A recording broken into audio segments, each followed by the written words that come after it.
নমস্কার বন্ধুরা, সুপ্রিয়া কিচেনে আবার আপনাদের সবাইকে স্বাগত জানাই। বন্ধুরা, আজকে একটা নতুন সবজি রান্না করব। এর আগে আমি কোনোদিন খাইনি, আমাদের মা ঠাকুমারা খেয়েছে। তো আমার ঠাকুমা বললো যে এই সবজিটা নাকি খেতে ভালো লাগে। অনেকে কিন্তু জানে না, আর যে সকল বন্ধুরা জানেন আপনারা অবশ্যই কমেন্টে জানাবেন যে এই সবজিটা আপনারা খান কিনা। দেখুন, এই যে এখানে সেই সবজি গাছের ধারে আমি চলে এসেছি। আগে আমরা তো অনেক রাস্তার ধারে দেখেছি, কিন্তু জানি না তো খাই কিনা, সেই জন্য খাওয়া হয়নি। কিন্তু আজকে জানতে পারলাম যে খায়। তবে কেমন লাগে জানি না, আজকে প্রথমবার রান্না করবো, আমি রান্না করে খাবো। আর দেখুন এই সবজিগুলোকে কী নামে বলে, এই সবজিগুলোর নাম কি আমি আদৌ জানি না, আপনারা জানলে বলবেন। আমার ঠাকুমা তো বললো এগুলোকে কাঁটা বেগুন বলে। আর ছোট ছোট দেখুন, একদম ছোট ছোট কাঁচের গুলির থেকেও আরও ছোট। আমরা ছেলেবেলা যেসব কাঁচের গুলি খেলা করতাম তার থেকেও ছোট ছোট।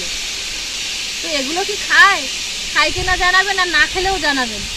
তো এই সবজি আমি এখন তুলে নেবো গাছ থেকে। আর গাছে তো বেশ অনেক হয়েছে, দেখুন পুরো একদম এরকম ভরে আছে, ছোট বড়।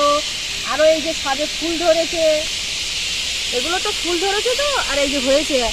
আর এর গায়ে না কাঁটা কাঁটা, দেখুন গাছের গায়ে এরকম কাঁটা। আর প্রচুর হয়েছে, পুরো গাছ ভর্তি হয়ে গেছে। এবার বেশ আমি একটু মিডিয়াম পোক্ত দেখে তুলে নেব, একেবারে জালিগুলো নেব না।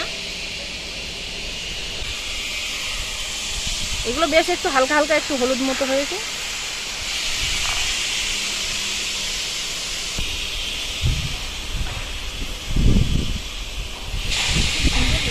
তাই না? সব নামিয়ে নিয়েছি, যতটা লাগবে আমার একটু মাঝারি পোক্ত দেখে নামিয়ে নিয়েছি। এবার চলে যাব রান্নাঘরে রান্না করার জন্য। রান্নাঘরে চলে এসেছি। এবার এর থেকে বেছে বেছে আমি বেশ একটু বড় সাইজগুলো নিয়ে নেব।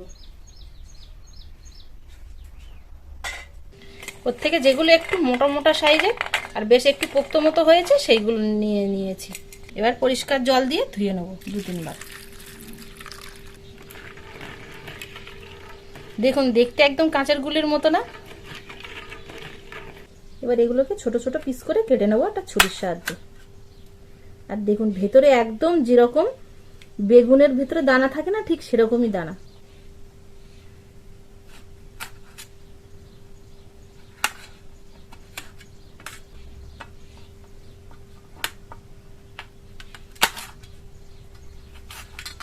সবগুলো কেটে নিয়েছি। আর দেখুন বেগুনের মতো তো দানা আছে ভেতরে, তবে বেগুনের মতো কিন্তু কষও আছে।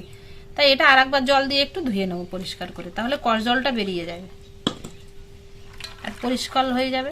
এই দেখুন একদম কষ জলটা বেরিয়ে গেছে। জলটা কতটা পরিমাণে, কালারটা দেখুন চেঞ্জ হয়ে গেছে। এবার এটা জল থেকে তুলে নেব। সবকিছু কেটে কুটে গুছিয়ে নিয়েছি, এবার রান্নাটা করে নেব। কড়া বসিয়ে দিয়েছি, গরম হয়ে গেছে, সরষের তেল দিয়ে দেবো।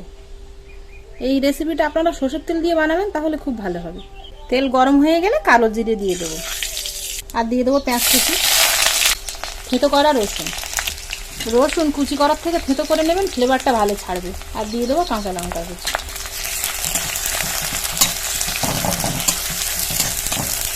মশলাগুলো মিডিয়াম ফ্লেমে 1 থেকে 1.5 মিনিট ভেজে নেওয়ার পরে বেশ সুন্দর একটা হালকা ব্রাউন কালার এসেছে। এবার এর মধ্যে কেটে রাখা বেগুনগুলো দিয়ে দেবো। আর এই রান্নাটা মিডিয়াম থেকে লো ফ্লেমে করতে হবে, খুব হাই ফ্লেমে করার দরকার নেই, যেহেতু এর মধ্যে আমি জল দেবো না। এতেই কিন্তু রান্নাটা হবে। বেগুনটা দিয়ে 2 মিনিট ভেজে নিয়েছি। স্বাদ অনুযায়ী লবণ দেবো, হলুদ গুঁড়ো। ঢাকনা চাপা দিয়ে দেবো।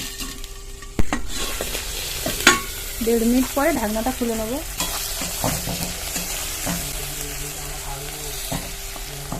বেগুনটা বেশ এরকম অর্ধেকটা সেদ্ধ হয়ে গেছে।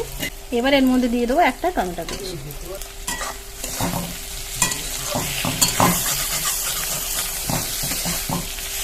নাড়াচাড়া দিয়ে আবার ঢাকনা চাপা দিয়ে দেবো।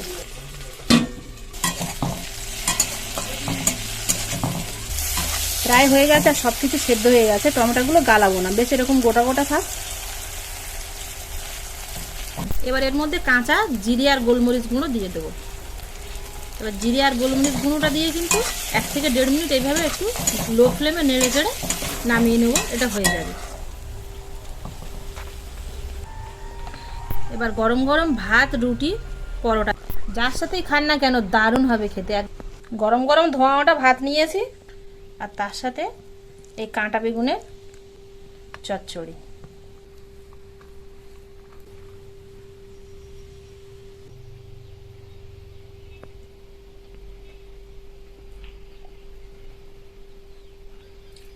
আমি কোনোদিন খাইনি, কিন্তু এতদিন খাইনি কেন সেটাই হচ্ছে কথা।